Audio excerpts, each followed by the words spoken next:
with another interview for your Conscious Pregnancy and Parenting Guide. And today I am here with Daniel Vitalis, forager extraordinaire, and a man on a mission to teach us, I think, how to rewild our lives and rewild the planet as a result. And I've just had the pleasure of listening to Daniel for the past 3 days, listening to his vast knowledge, and very vast, and I think probably just the tip of the iceberg, I'm sure, of what he knows. But just his knowledge about how we can reclaim our health and get it back to the level that it once was at, and that is when it was normal to be healthy and thriving and not diseased and falling apart and degenerating. He spent a lot of time, from what I can tell, researching and learning and really fully experiencing all that he teaches, so I feel really blessed to be able to be speaking personally with another passionate person who's truly making a profound impact in this world. Daniel's information is really powerful, but it's really practical. I went home and made sauerkraut immediately that night in like 10 minutes. It was that fast, pretty much. So it's really powerful and it's empowering, and it gives us the understanding that we can be powerful in this very quickly changing world. I have been following Daniel for some time now. I've been recommending his information and his websites to clients, to friends for quite some time. So if you don't know Daniel, I think it's about time that you do. And you can check him out at danielvitalis.com. And you can also go to sirthrival.com, and we'll have those websites up on the course site for you. Where at sirthrival.com you can learn about his products and really get in touch with some products that will help you truly thrive in your world. Also, you can go to YouTube and watch a whole bunch of interviews, interesting, fun, informative interviews with Daniel. Learn heaps of information on a bunch of topics. So thank you, Daniel, for being here today. Really appreciate it. A lovely introduction. Oh, well, thank you. So, okay, let's get started. Let's just talk about, I know you've been on quite the journey. You've been on a journey of veganism, raw foodism, vegetarianism, and you're absolutely not that now. So, tell us a little bit about your journey to where you got today. Well, when I was about 15 years old, I got exposed to some ideas that maybe nutrition could actually affect who we are. That's so obvious to me now that to say that, like that I discovered that idea for myself seems almost like really immature and silly, but now, like looking at the world at large, I see that for a lot of people, the idea that you could change yourself, fundamentally change yourself with food, is a completely foreign idea to people. They are living in such a way out in the masses, as if you could just eat genetically modified food and completely refined foods and chemically laden foods with impunity, and it wouldn't have an effect on who you are. And now what I understand is it's not really that I changed myself with food, that I actually restored myself with food, and that who I've become is actually who I was, but that had been dampened down and actually degenerating away from the lifestyle that unfortunately was just, I guess, was the norm. I grew up in that 80s and the 90s in the United States, and it was just, you know, it was white bread, it was Wonder Bread, and it was Twinkies, and it was Pop-Tarts, and that was my reality. So that led me to get into the ideas of vegetarianism and the ideas of Whole Foods, and that led me into the idea, that was when Whole Foods was not a store, but a concept. That led me, of course, into the thing you mentioned, which was veganism and raw foodism, and I approached all of that stuff with a lot of fervor. And I've really come full circle today because my interest in my study for the last couple of years has been in, and I think the question that was motivating all this, let me say this first, was what's the natural diet for human beings, in the same way that we could find the natural diet of chimpanzees or whales or walruses, and we could understand that if we were to feed that animal its natural diet, it would thrive better than on a diet that it wasn't developed for over the span of its evolution. I was curious what was the diet of our species, and I chased that down until I finally realized that I could look to the indigenous people around the world to see what they had eaten all through time, that it allowed them, and I think it brings us full circle to the meaning of this interview, what they were doing was feeding themselves not just to develop themselves, but to develop generation after generation of healthy children.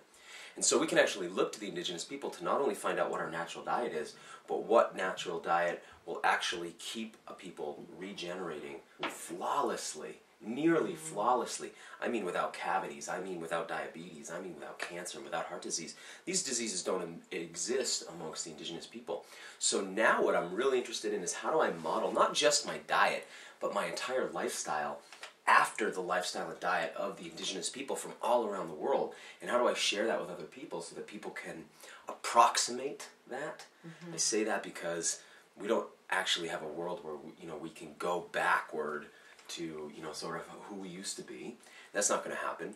So what we can do, I think, is just like a chimp in a zoo can have a habitat that resembles its natural habitat and a diet that resembles its natural diet, even though it's living in a kind of captivity, whilst we live in this sort of, I think, really social captivity in a lot of ways, we can at least approximate our natural habitat or natural food, and that can get us back on course so we can regenerate properly, effectively, rather than continue to degenerate ourselves into a point of such a disease state that really right now I think it's a pivotal moment. We're right on the precipice. The question is, will humanity actually be able to continue living on the planet? A lot of people think that sounds crazy, but take a look at the birth rates, take a look at the cancer rates, take a look at the heart disease rates. That the media loves to sort of placate us and keep this information sort of on the sidelines of what they give us. But I think it's getting obvious now. This is the generation that has to make some serious choices about how we live, how we eat, how we reproduce, so that we can continue on to our bright future. Right, and I think that's so key because, what you say is that a lot of what we're doing now isn't going to show up until the next generation or the generation after that, and we're already seeing problems in this generation with so many key things. So what does that mean for the next generation? That's kind of scary. So, okay, so how is your knowledge pertinent to families and raising truly healthy children? What have you learned around that? How does that come into play? What I've learned is that, again, if we were to go to indigenous people and take a look at how they rear their families, and I think if we could do it in a non-judgmental way where we don't have to project onto them how we define family units, how we define marriages, how we define what a family we think should look like, but instead really look at how does a man and a woman come together, reproduce and rear a healthy child. If we could keep just the framework of family so that we don't project cultural biases, what we would see is that so much of how people live on the planet indigenously or pre-industrially might be a more comfortable word for some people. If you said, hey, why do you do this? Why do you eat this? Why do you pursue this for our children, for healthy children? What I see is going on now, I mean, there's a lot of politics around the family that I don't think is really the scope of this interview, but just nutritionally, people today, families today are having a difficult time bringing forth a child with a fully formed bone structure. You might be saying, well, what do you mean? I have all my bones. Well, how are the bones in your mouth? Do they fit in your mouth? Do they overlap each other? Do some stick to the sides? Do some poke through the back? Did you have room for your wisdom teeth? Now, this isn't to say, hey, you've got a problem. The thing is to say, hey, look, we almost all do.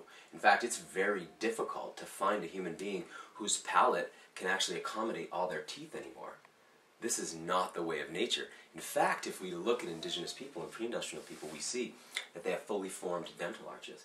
We see that they have broad cheekbones as opposed to us today. Now, how does that impact a family? So you bring forth a child and the child's skull hasn't fully formed and the teeth are just symptomatic of that. Well, what's that mean for then the brain case, as an example? How irritating might it be if your brain can't be accommodated by your brain case? Could this cause a sort of attention deficit? Could this create children who are sort of uncomfortable in their own skin? And if the brain doesn't even fit in the head. And now where we're at is using psychopharmacology on our children, aren't we? So rather than address any of our underlying symptoms, and rather than address our children with food and with nutrition, we see that indigenous people would prepare a woman for a couple of years before her pregnancy, right? So, you're a young woman, you're ready to maybe think about having a child. There's a diet that you'd go on to prepare you, to give you such rich nutrition that you can form this child's nervous system. Then after birth, there'd be another process of feeding to prepare to reestablish everything that was passed on to your child. These things are gone now. We're giving birth to children of such low nutritional diets, our diets, and then feeding them such low nutrition diets, the children are literally mad. They're literally gone mad, and so we use now psychopharmacology on so many children, then to dope them down, so they're very drugged up today, and this leads them into just, it's a downward spiral, as you know. Age 13, kids are crushing their Ritalin pills and snorting them, right, in the school bathroom. I mean, how far do we go with this?